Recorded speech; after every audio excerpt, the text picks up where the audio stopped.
the more the amount of fatty plaque that you have, and the less the amount of what we call as high density calcific plaque you have, the more likely you are to have heart attacks. We're really looking at the biology of the plaque. Is this something that is stable or more likely to rupture? I think that information is really helpful.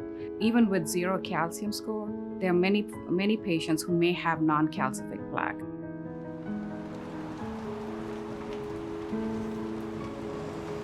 I think a calcium test came back with like zero calcium. And to some people that might have been the end of the testing and it could have led to some really bad results. Good morning. Hi, I'm here to check in, please. I knew something had to be going on.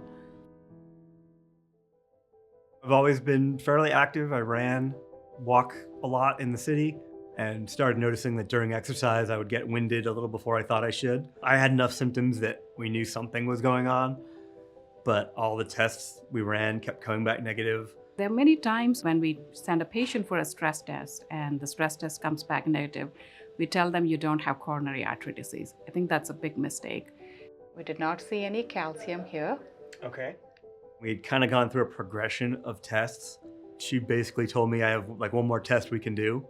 This amount of plaque was not only significant, it was focal in one area, but it was also causing limitation of flow.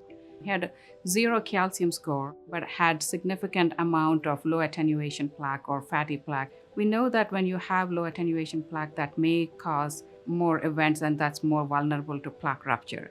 Having that data is very powerful. Now we can tell our patients you have plaque that is more active, and we really need to take action on it. When I found out I had a 30% low attenuation plaque and that the threshold for concern there is a lot lower, it was a little surprising, and I guess it reinforced that gratitude for me that there's tools that can pick that up now.